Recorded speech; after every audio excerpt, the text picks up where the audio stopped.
This is a war cry.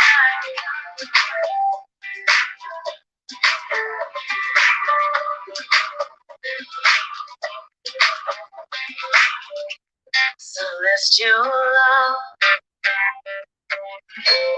watch as the moon and the sun collide over northern lights. Like Pablo Picasso painting the night across the open water. The roots give birth to the dancing leaves, whispering to each other. Our hearts are breaking as our mother grieves, and she cries, and she cries, and she cries. I only gave you one earth, one sky. You've got to share it. Ground birds, the heavens cry. You must repair it. Your children's lives are on the line. So raise your voice. It's time for us to unite. This is a war cry.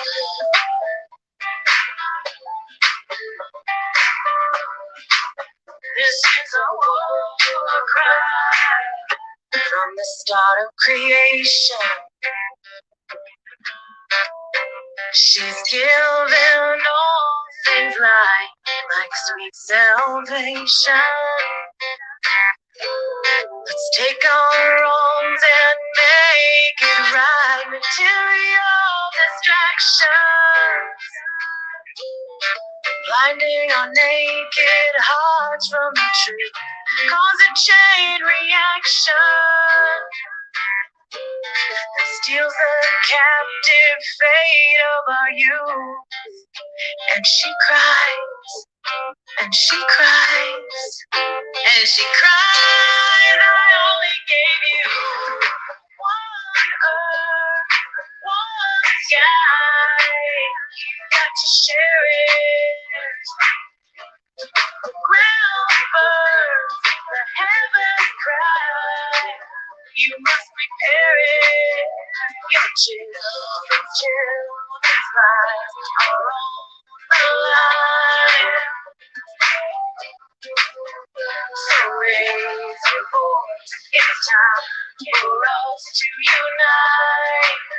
This is a war cry. Let's come together. Let's raise our voice. This is a war cry. Let's come together. Let's raise our voice. This is a war cry.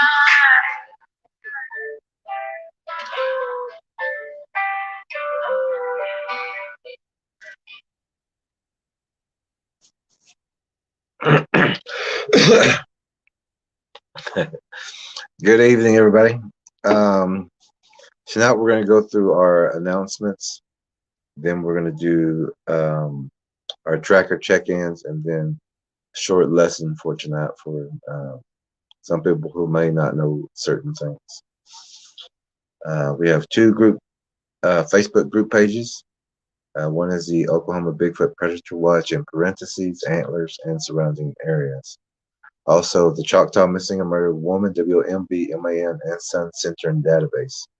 Both of those are on Facebook, and I'll link this live stream to those afterwards in case you can't find them on YouTube. You can't find them there. The Bigfoot documentary. It has a lot of information, a lot of knowledge in there. It's already saved lives. People are sharing the information from the video which we do uh,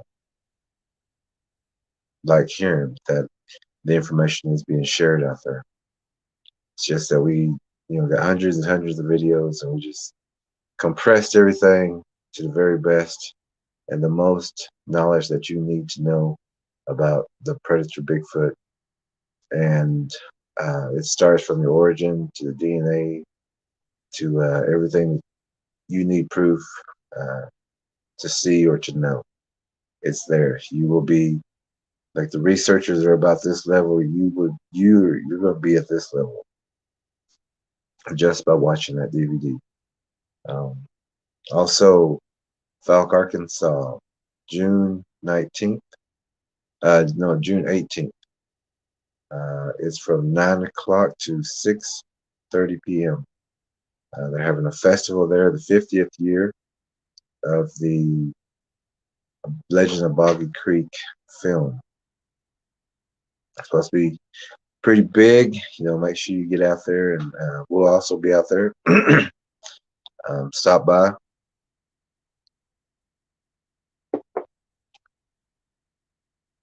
We may do a live stream or two to let people know what we're doing and where we're at. Also, they're going to be showing a film, I believe, there, and plus some actors from that film will be there. So make sure you get out there early. Now tonight we're going to check in with the tracker who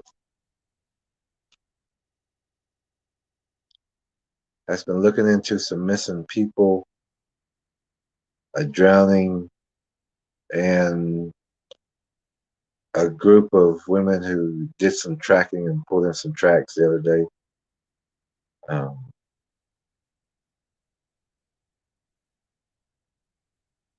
We'll check in with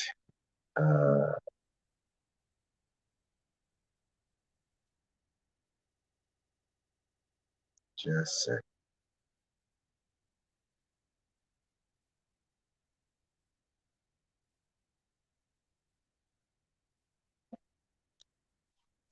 Hopefully he's there, and if he is, he can give us an update on anything that is happening in his area. And we have other people in that area also who. Hello. Hey, how you doing tonight? Oh, I guess I'm all right then.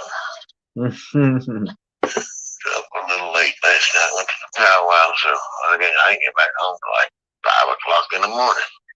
Oh, okay, okay. Yeah. It's pretty late. Stayed pretty late. Did you find out anything up there? Nah. Nobody knows anything? No.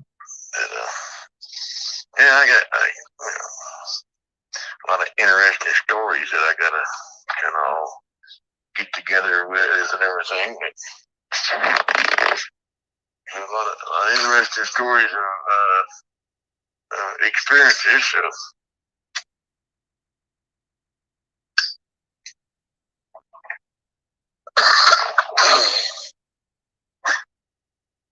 You there? Yeah. Yeah, I lost you there a minute. Yeah. We're picking up on, getting some good stories from people. So. That's about it.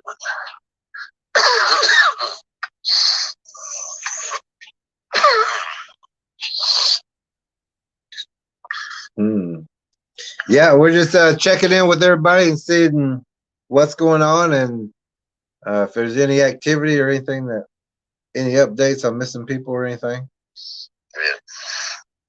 Yeah, no, not updates on anything. Okay. I don't know nothing, but we keep digging around on stuff, but eventually I come up with something. But nothing right now. Okay, we're gonna talk to a couple more people, and they got some activity in their areas, and we're gonna try to catch up with them and see what's going on there. All right. But we'll check in again tomorrow night, same time. All right, then. All right. All right. Oh. That was a tracker friend of ours in the Louisiana area. We tracked in those areas with him before. Very, very good tracker. One of the best, I would say. Um, but he went to the powwow, seems. So he didn't have any updates. Uh, but hopefully tomorrow we can get some of those updates. Get everybody back on track. That's all we need. Because a lot of the people, like our next person that we're going to call, if and she's one of the trackers that we have in the Alabama area, and she's always got a good update or two. But sometimes we can't catch her at this time. It's usually a little bit later. But we're going to go ahead and try that real fast.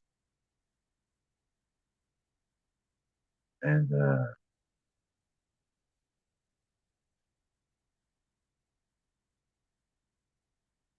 she will tell you that she used to have Bigfoots very close to her, and now they're dispersing or being deterred.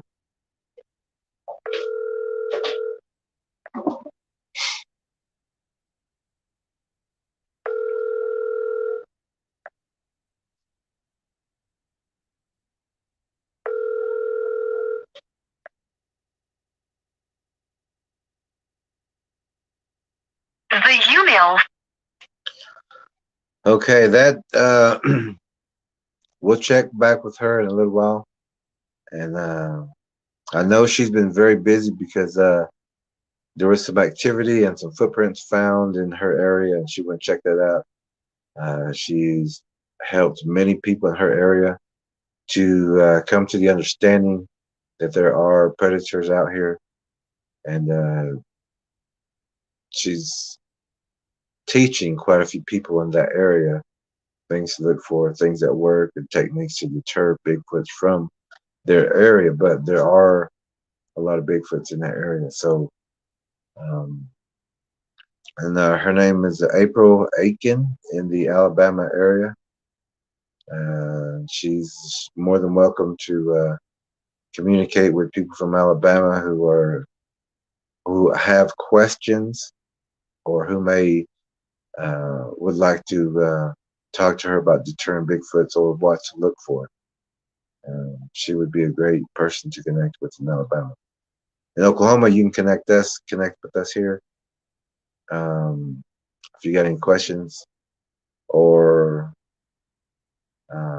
activity in your area, you can also let us know, or an occurrence or an encounter. We're going to try our next friend.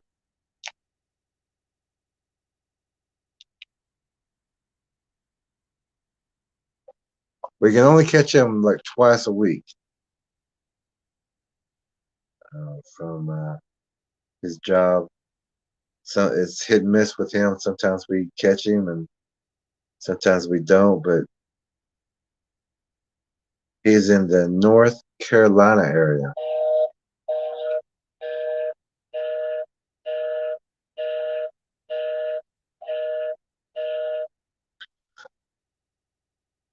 Well, he's on the phone right now. We'll call back in just a little bit and give him another ring. Either he's at work or that maybe. Well, I think that was.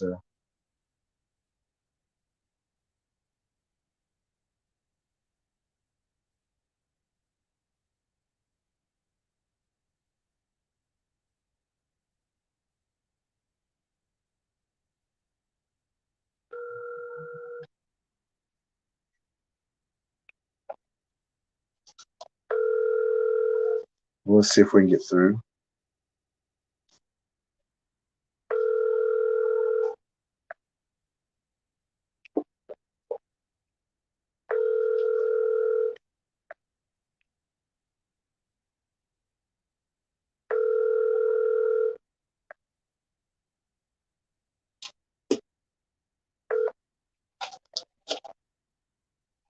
Please leave your message.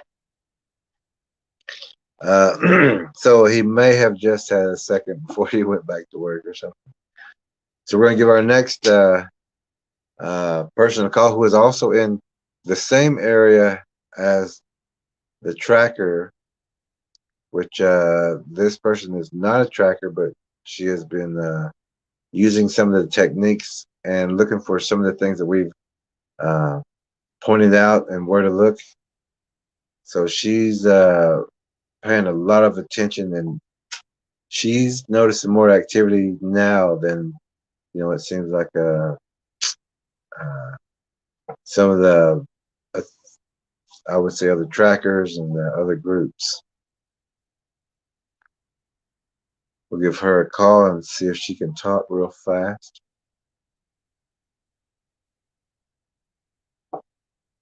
I do want to show a little bit of the clips of the documentary. I'm going to show just a couple little clips real fast also and talk about that for you.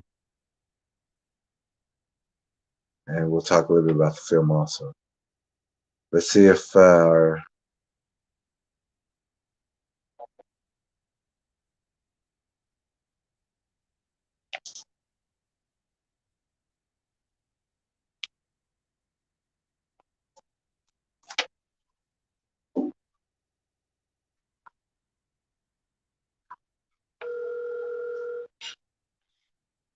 Your call has been forwarded to an okay, well, our other friend, and she may be at work, so we understand that everybody's not available, and we're also like that. We're not also available at the same times.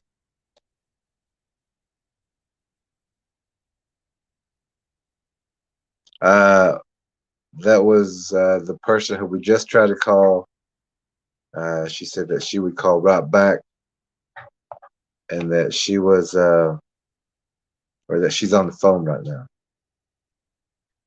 So, in some of the live streams that we've been having, we've been talking about Bigfoots, and everyone that we've talked to, and everyone you hear or will come and speak here at the live stream, they are visuals or their first encounters, or they've had physical encounters, or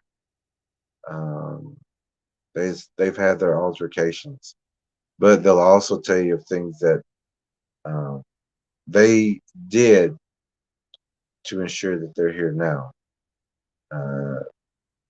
These are powerful creatures, powerful predators that do eat people.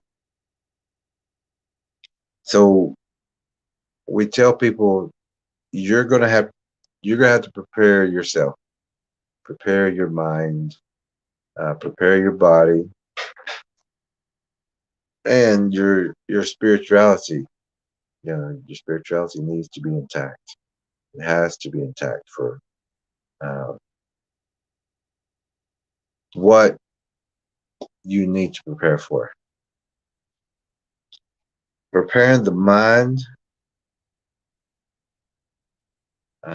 you have to prepare the mind for any situation so that nothing is a surprise.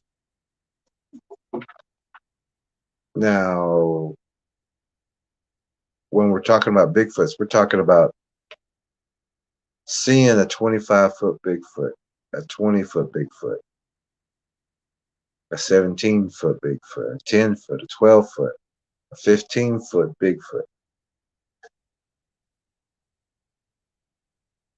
The reason you see a lot of the 8 and 10-foot, 12-foot are because those are the juvenile sizes. Those are the ones who are clumsy, who make mistakes, who bump things in the night, rattle things, set off the dogs, set off the motion lights. Those are the juveniles. Those are the ones who are testing on how good of a predator they are and how people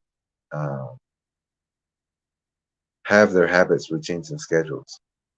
And even these young ones can get people. because people make themselves easy prey. The strongest man or the strongest woman, the best hunter, the best hunters, male and female, are easy prey if they don't know. Well, if you don't know what's in everything that's in the Bigfoot documentary, you are easy prey out there. Like we were saying, the strongest people, the best hunters, are easy prey. And if you're not one of the strongest people or one of the best hunters who are still easy prey, which would make just pretty much everyone easy prey, that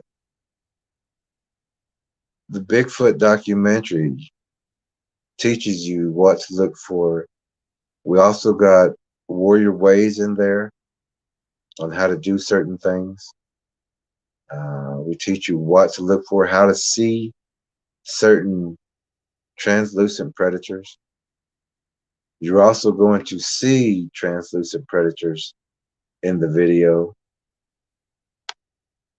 I don't have that clip here tonight, but I've only shown a couple of clips. Let's see. Let me go ahead and show you this one clip, one part of the clip. I will be showing more. But this one is what we call bridges. And if anybody has seen like the film Predator, where Billy is on that long tree that's across that big, huge ravine, we call those bridges. And you will see in this short clip the same scenario. Only that in the film with supposedly, which they weren't, some may have military training, but they weren't special forces and things like that. But they did not know what we are showing you in the film. So, and when we watch that film, we see that they're doing everything wrong. But in this film, you'll be taught to do everything right, or you'll give this gift to someone who needs it. Let's watch this short clip real fast. And this is where we're talking about ravines and how the ravines come down and the Bigfoots will use that ravine to push prey down the middle of it. But at those bridges or those trees that are laid across rivers, creeks, and streams, when an animal or something walks halfway or gets onto that bridge, it's a trap. And if people do that, it's a trap. There's Bigfoots on both sides of that ravine, on the side of that tree, on both sides, waiting. In the old stories, it used to be the goat or the troll underneath the bridge. That's also where you will find those ambush spots. So let's watch this clip real fast, and you'll see exactly what we're talking about. But also understand that, these are people. These are professional trackers. These are people who do this kind of work for other people. It's called tracking and locating. What we do is we go and track area and we locate the ambush areas, the danger zones. We take inventory of all the animal and livestock and wildlife that's on the area, and we report that back to the owner. And then it's that what they want to do after that. But this is a clip about ravines, bridges, ambush areas. And remember, we are in dangerous areas, and just to bring you this information. And this is also a clip from the Bigfoot documentary. So let's take a look and then we'll talk about it again. Strangling, breaking necks, biting, crushing, and decapitation, as well as drowning and suffocation. Razor-sharp claws or teeth to rip prey apart. Tracker E takes the lead tracker position. As Tracker E observes the ambush place, I stand guard, awaiting Tracker E's report. I found tracks and the ambush spot in the exact location under the bridge. I waited for my support, then observed for sound or movement. From the entrance, I could see the bridge, signs of struggle, and anything moving in the area. The cave was intentionally and strategically dug out and hidden. It was roughly L-shaped, approximately 12 feet deep on the stem end, and approximately 5 to 6 feet wide from top to bottom and side to side. I entered the cave and could almost stand upright. I'm 5 foot 8 inches tall.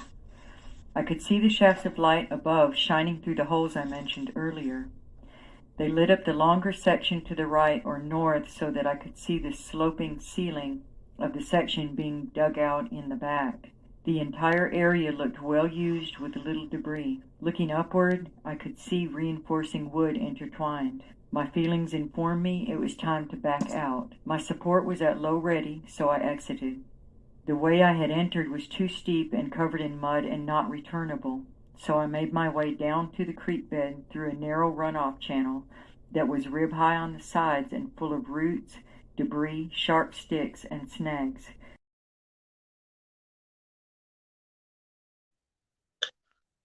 That that ambush area you're going to find in many places, especially if Bigfoots are in your area, hunting in your area. We do have a lot more information than these clips, and we compress everything in to get you the very best and the most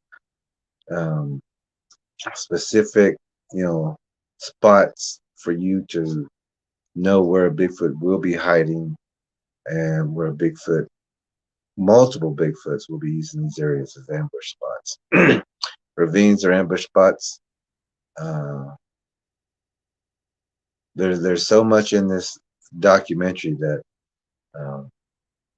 just every little clip is information. I want to show you also another part of the documentary that after we've been tracking the Bigfoots for about, I would say about 4 hours, maybe 5 hours.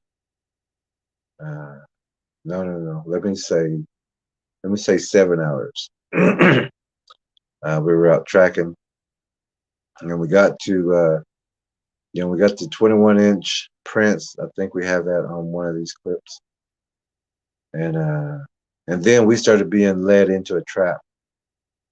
We expected this. We planned for this. We knew this would eventually happen because, as we talk about in the documentary, the Bigfoot documentary, we talk about how the Bigfoots can distinguish between campers, hikers, picnickers, hunters, or people who hunt Bigfoots. So I want to show you this next clip of us being led into a trap, and we were getting just very light signs, but to us it was good enough to track this a group, and they were on the move, and we knew they were there, and so we pretty much were staying on their heels, but we weren't going fast, and was taking our time, and then finally they just got to the point to where they set a trap, but we already knew what they was going to do before they did it, so everything worked out fine. I'm gonna let you see this little clip part. It's another little part of the Bigfoot documentary, but it is also an important part because even if you're out researching, it's what a lot of people call it, or tracking or hiking. Okay, give me 1 second, please. Hey. Okay, I got you now. I was discussing a little bit about a clip in the film. I was showing a clip to where this part was about where the Bigfoots will actually lead people into traps once they found out, like researchers who are, trying to get video of Bigfoots or things like that, that after a while they'll start trying to run these researchers into traps and into ravines and things like that. But that's in the film, and I was just about to show that part. But I'm glad I'm glad you called, because I mean I was talking about that to give you time. Oh, okay. So now that you're here,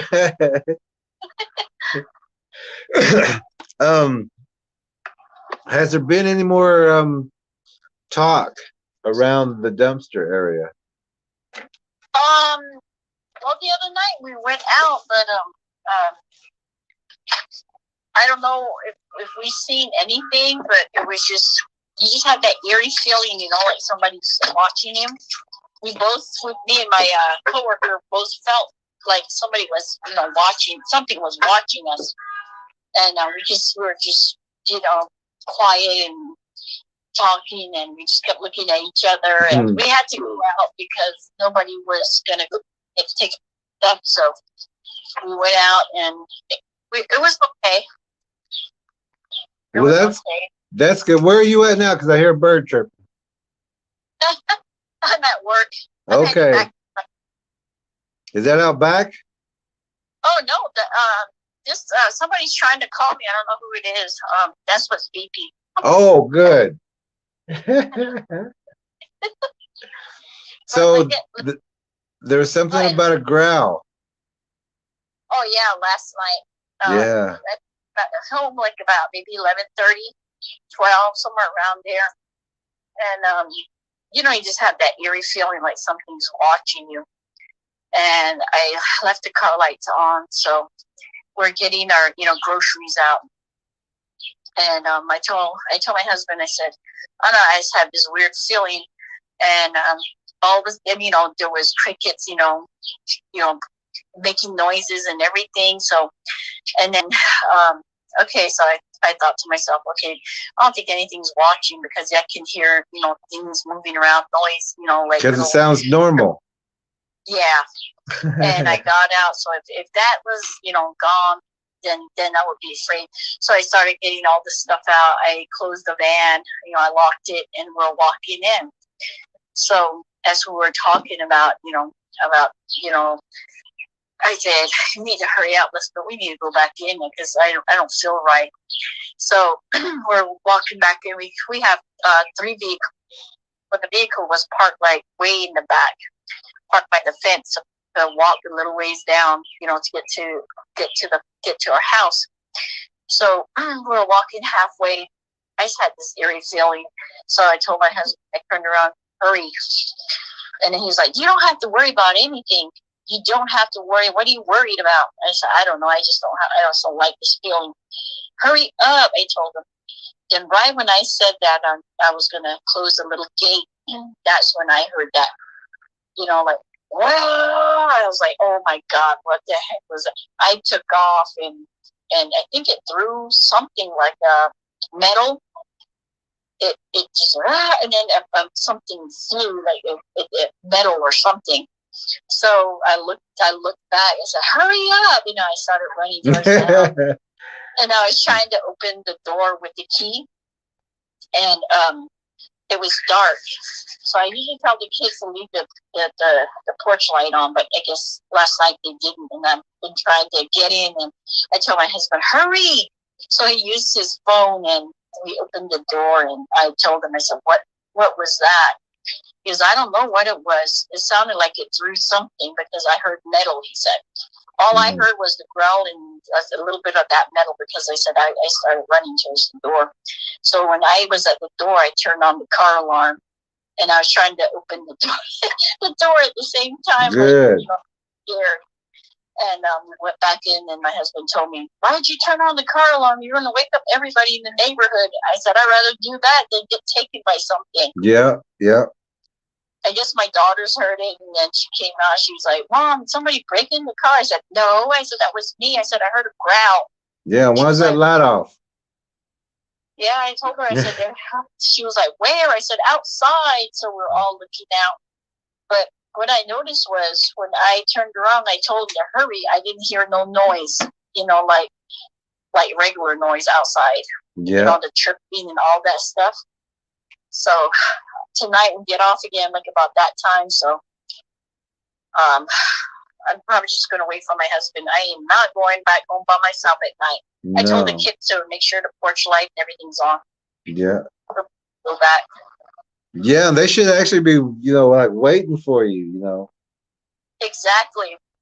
And my husband wasn't even scared. He was just like, no, everything be fine. And he's just walking. I was like, I don't care. I said, that was a growling. I mean, it was loud, and it scared me. Yeah. It's like that sound on the video with my granddaughter. It was like that. So it had to have been close. Yeah. So that was scary. Yeah, well, make sure you take care of you and you get yourself inside and you get yourself to safety. Yes, that's what I told my husband. I said, it can take you. I'm going in. Don't believe me. I'm going in. I called my son, and my son was just like, where did you hear it? I said, outside. Outside. What are you doing outside? I said, oh, I'm trying to, I got off work and I was trying to get back in. He was telling me, don't run around at night. I said, I had no choice. I had to go home. Yeah. Crazy. Yeah, we need to get some more lights, those solar lights too, and things like that, Yes. That's what I'm working on right now too. Oh, good. Good. Oh my gosh. Yeah, I just got back at work, so. Okay. All right. That's all that happened last night. It was scary. I mean, it's just getting closer and closer. These things, they know what time you come home. It seems that way. I was telling you, remember when we do the organics? Yeah. It's like it roams around at the back of the building. Yeah, we've got to change your schedule up from, is there anything you can do for like an hour or something after work? Or instead of coming on that same schedule, can you change it up 30 minutes, an hour, just mess it all up? Yeah, I think I'm gonna see if my boss can do that for me, because this is like getting kind of scary. Yeah, because they've got you kind of well pinned on when you come in and everything. Yeah. And also the young ones too, if they work, they need to change theirs up, the best they can too. Especially the little girl that they sent out there by herself. Yes. They told her she needs to go out there and take that stuff. I said, you're not going by yourself. So I'm off work, and I had to go walk her out there with another coworker. I chased that man out there. I told him, you didn't come with me. And then he was like, everything be okay? So we made him go to the dumpster and dump all that. And then we came back up. I said, this is scary. And he's the one that didn't kind of believe us until, I guess, that day I was off, and he went with another guy and this little girl, and they heard that, that crunching noise and breaking, limbs and stuff, like something's walking in the woods. Wow. And they heard that too. And I said, I told you guys didn't believe me. There's that back there. And we heard it, like the same noise when my granddaughter was jumping on the trampoline. It was the same noise. Yeah. That we heard, that the little girl and I wanted her to say, did you hear that? Instead of me saying that, she heard it and she looked at me. She said, did you just hear that? I said, yes, that's what I'm talking about. I said, that thing is back there. Yeah, and there's many back there. It's not just one. Mm-hmm. I mean, it's like, in the movies, it's just one. But basically, I mean, if you see it, it's just like a bunch together. There is. You're right. You even got pictures of that. Yeah. Well, I'm going to get back to work now. I'll check in again tomorrow. Yeah. Same time, around the same time. Okay, that sounds good. I'm off tomorrow, so. Oh, good. Mm-hmm. Well, be very observant, and also when you go in and out of that door, try to notice what kind of bird that sounds off whenever you go in and out. Okay. And just be aware out there. Okay. All right, we'll check in tomorrow. All right. All right. All right. Bye.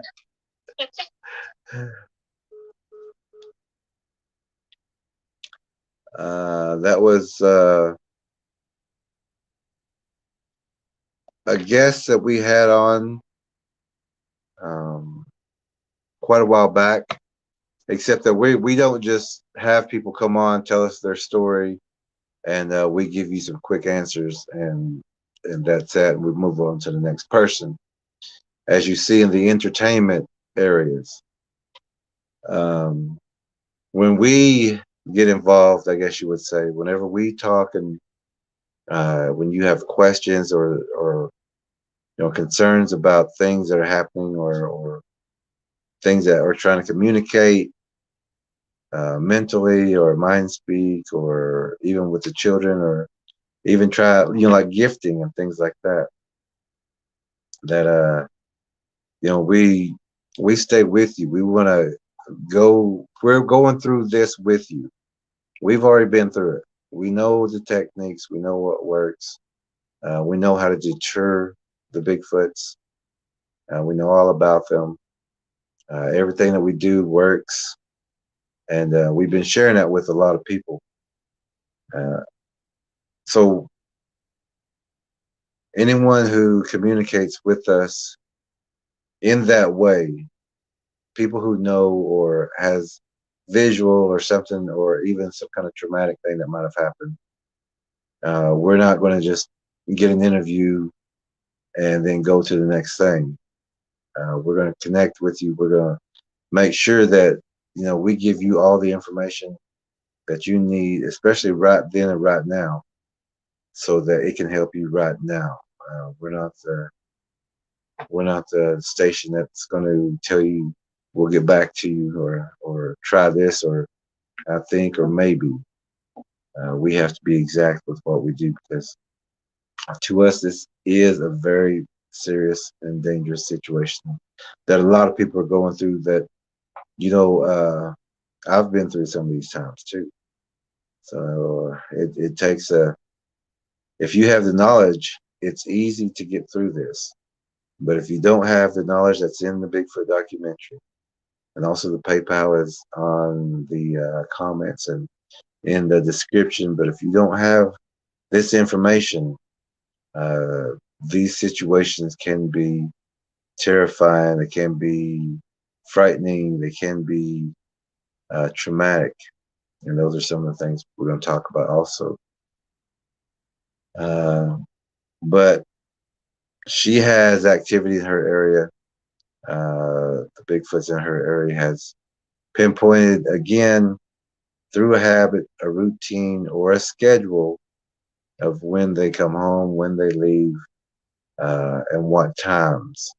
So now, as many people will tell you, once they have those routines, habits, and schedules down, that's when they can be waiting right next to the front porch door on the other side in the dark, just waiting for you to come home at that certain time. Change everything up. Know your area. Know the shadows, and we'll talk about that also. So we're gonna now. This friend was supposed to call yesterday, and we're supposed to have a speaking with him.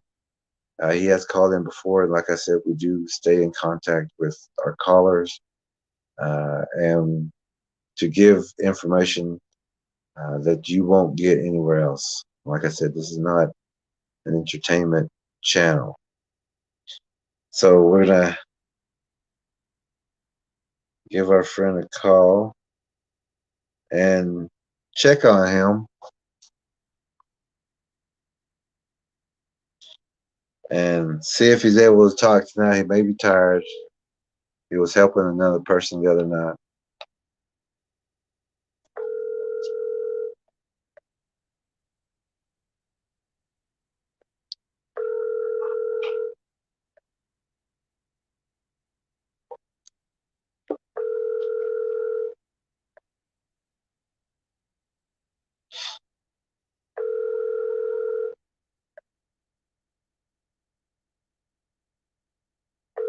Your call has been forwarded to.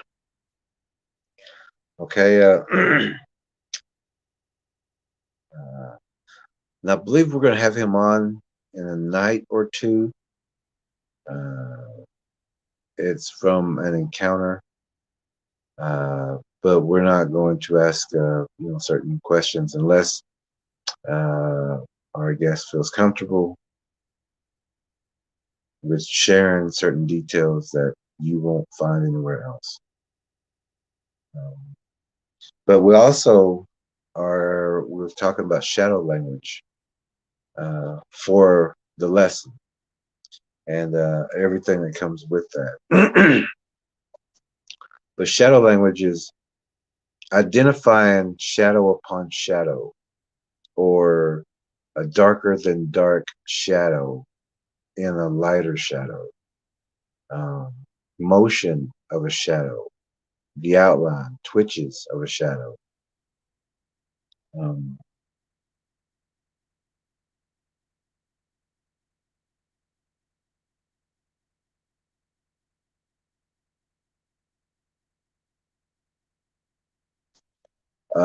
Also, whenever you prepare your mind, like we was talking to before we had our other guest call back, that you're preparing your mind for the most vicious, the most snarlingest, the most gruesomest, the most disformed, I guess you would say, the snarling teeth, the red bloodshot eyes, the drool, the fangs, the pointed ears, the claws,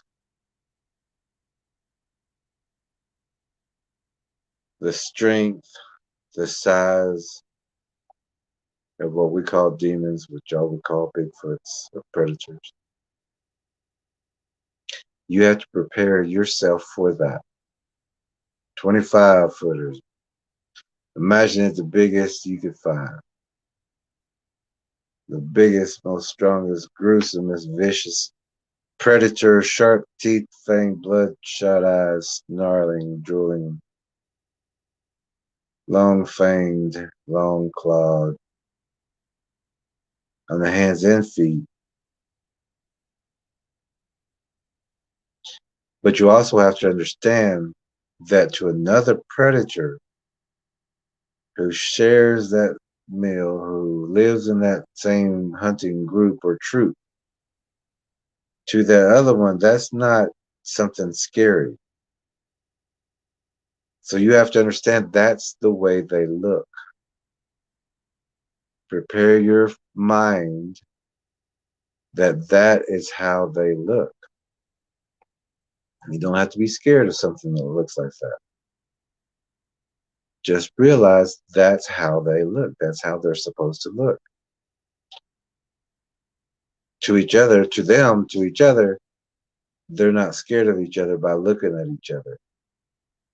They're over there working together, nodding heads, mimicking, talking, communicating, whistling, tree knocking.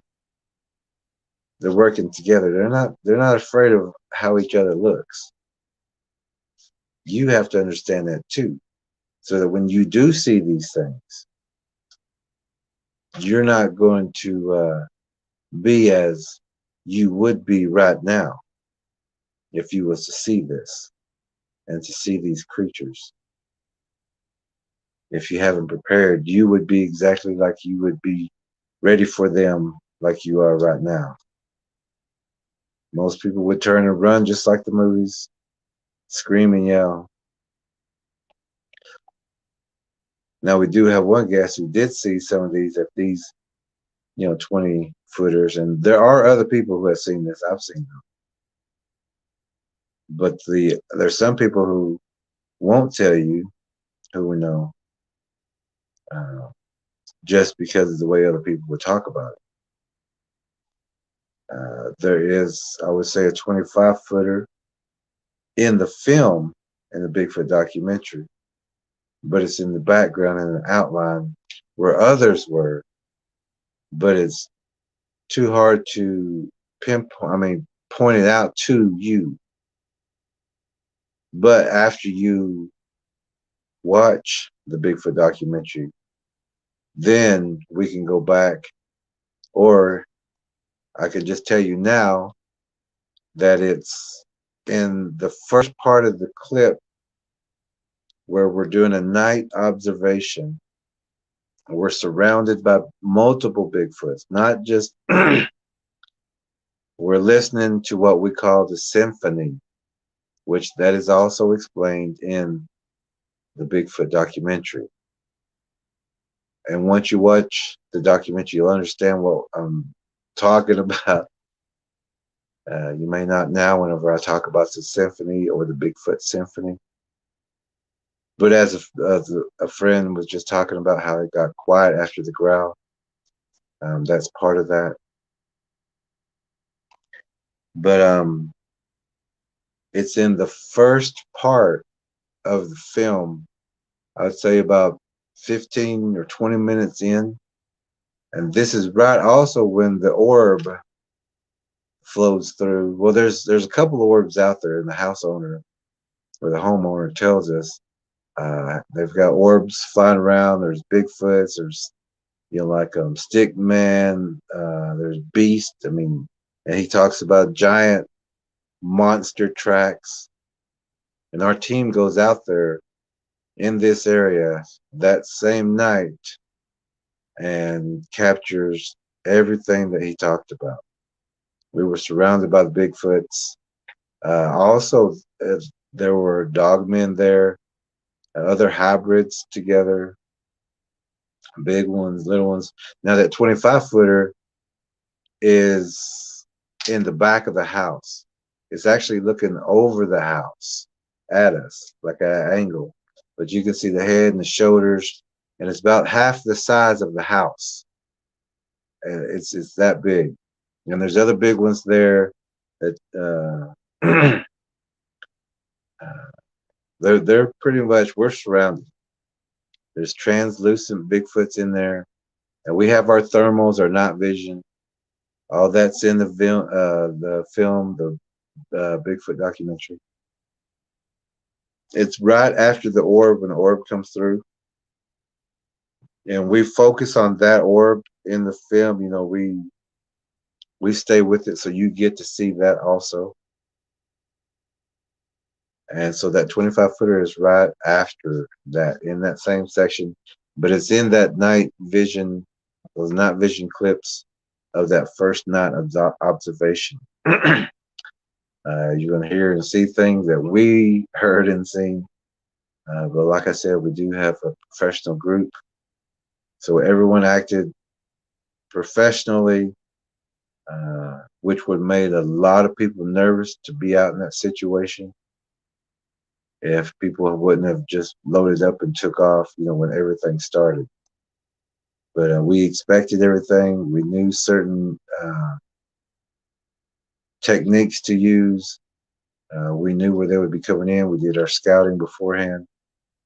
And we got you all that information and the night vision and things. But there is a lot of information on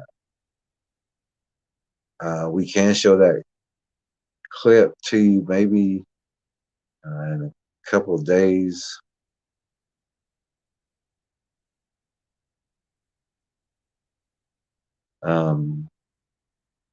So now I'm going to show you the second part, and then we'll get back to that also. But right now, we're just getting you ready, because Bigfoots don't look like Harry and the Hendersons. Not all of them. You will find some like that.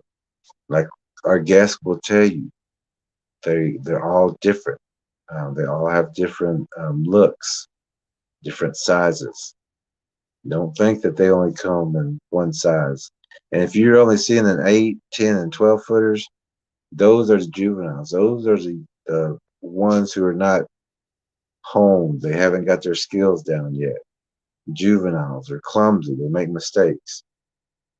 So if you're only seeing the 10 and 12 footers, those, even though those are deadly, they're vicious and dangerous, they're not the eat a whole community um, dangerous as big as these big ones are. So I'm going to show you some in this video real fast, different predators who had set a trap for us. You'll see the trap and know this trap and know that if you or when you watch the Bigfoot documentary, we talk about ravines, traps, things to look for. Use that video and you would see what the Bigfoots were doing when they were doing this to us. We're going to watch that right now, and then we'll kind of go over that also. Will match up to the size of the Bigfoot. If the predator found doesn't match the print, trackers return to the first print. We never leave our memory to another, nor let another make a decision for us. Leaving us fresh 21-inch tracks, we pick up its trail and know the predators have separated us from hikers and hunters to being trackers. The animal trail is well worn. We are now at the High Line crossing. Predator Bigfoot set traps by having people follow into the forest, using visual, scent, sound, and tracks. As we arrive at the trap set for us, we evaluate our surroundings. The ravine trap is visible. Small predator tracks lead into the ravine and shadows. Across and above the trap, under the adjacent underbrush, predator is visible and waiting for us to follow the tracks and voluntarily enter into the trap. Scanning the baseline of the adjacent woodline, we find another predator visible. We document the tracks and location. We now begin to track back to the known water source. Now in that clip, there was, they knew we was on their trail. They knew we weren't hunters because I think in one of these clips, I may be able to show you that when you enter into a woodline with weapons, they want to know if you're a camper, if you're a hunter, or if you're looking for them. Because people do look for them when livestock, animals, pets, and people come up missing. And they understand that as far as they separate you. And once they see that you're a hunter or someone who may be tracking them, they will try to set traps for you, especially if you're the only 2 or 3 out there. Be very wary of that and aware.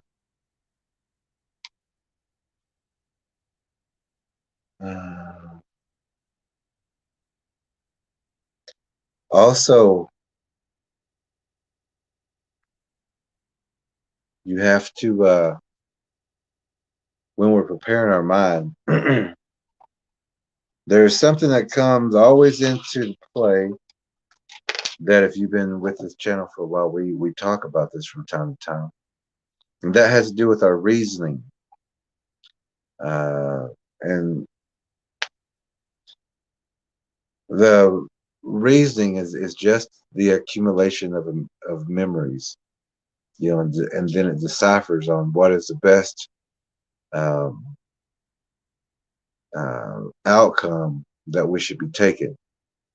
But reasoning will also change something that our mind cannot handle into a form or a situation that our mind can handle. A friend of mine was talking about how they were up on some old logging roads up in the mountains, and they were getting boxed in. They heard noises, they heard the footprints. They knew that they was not really going to make it out if they didn't keep moving. So they finally made it back to where their vehicle was, and they had told me that when they got there, they looked around and there was like 100 kittens around their vehicle. And at that time, they said it was, they just kind of stopped and looked at it and was wondering how, all these kittens could be up in the old logging roadway, high in the mountains. And then they realized that their mind was reasoning and changing, the situation. So they pretty well snapped out of that and got in their vehicle and left. But they also said that the kittens weren't there anymore whenever they pulled out. So your mind, your reasoning will change a situation, or it will change what you're seeing into something that your mind can handle. You cannot allow that to happen. You have to see what is there. If your reasoning changes what you are seeing, if you allow your reasoning to change what you are seeing, that can cost you your life, because it's a dangerous, vicious predator that you're looking at. And this is the snarling one. This is the sharp fang teeth ones. These are the ones who are got the bloodshot red eyes, and they're focused on you. If your reasoning changes that into a cuddly brown bear or a baby brown bear or 100 kittens, that predator will walk right up to you and eat you. Don't let your reasoning change what you are seeing. You have to see what you are seeing. If your mind changes, if your reasoning changes that can cost you your life. You have to see it. You have to prepare your mind for seeing these things before you see them.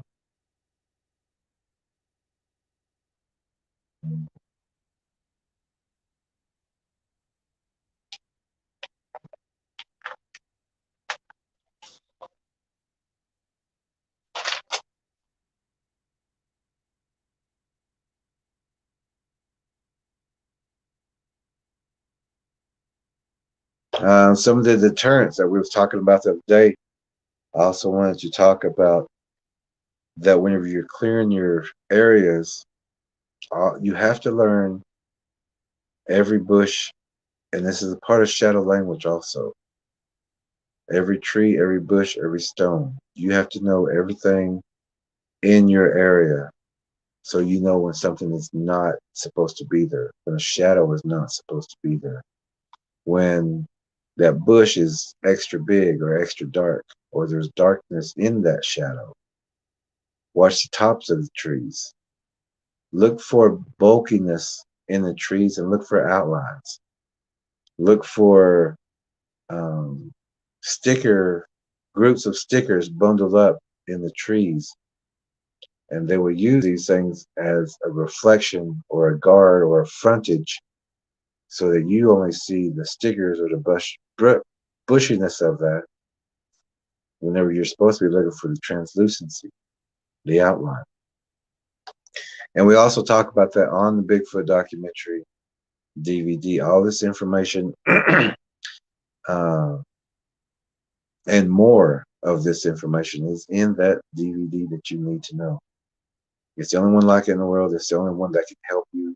It's the only one that can help your friends and family if any situation like this ever comes up.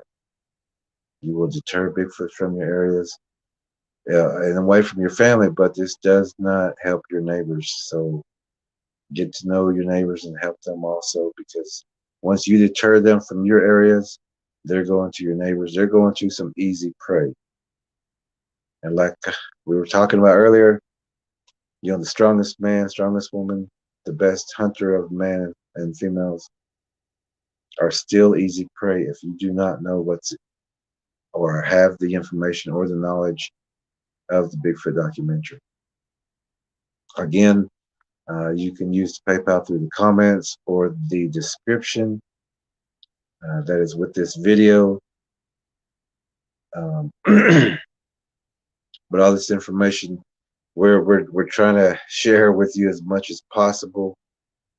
And I do want to share this one last clip with you. And I hope you can see very well. I mean, you can in the documentary. But this is a Bigfoot in a tree. You're going to see its eyes and its mouth, and it's moving. It breaks its protocol. It starts chewing, and then it looks up, still chewing, and it looks down, and then it notices that we're watching, and then it just freezes. But in this clip, you'll see, and I'll show it twice. But here's a Bigfoot in a tree that broke its own protocol after we observed for about 2 hours. Physically, your feelings and senses will tell you where the predator is located. If the predator is behind you, you will feel the hair on the back of the neck. If the predator is on the right or left, goose pimples, shivers, or wind will be on. I'm going to show that one more time, but you can see like the wide of the ear, wide of the nose, and the wide of the mouth, or the eyes and the mouth. It's sideways. It's the whole body is black. It's just the mouth that you can see, and the eyes. It's chewing. It looks up. It looks down.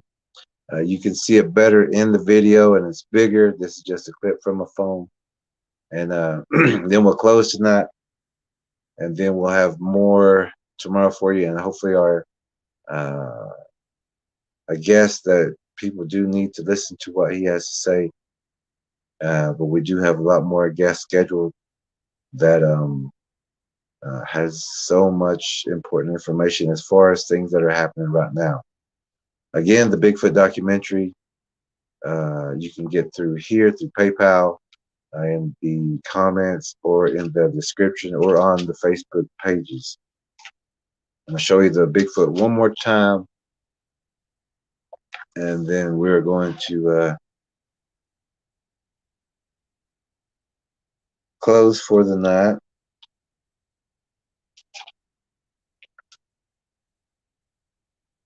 Steals the captive fate of our youth, and she cried. She cried. So tomorrow night, 7 p.m. Central Time Zone, we will have more information, more things that you need to know, more things to prepare you for. There's a lot of things that people don't fully understand about the Bigfoots and everything yet, and how the spirituality plays a part in this, how you have to have your spirituality intact and this is also in the Bigfoot documentary whenever I talk about warrior ways and things that we do.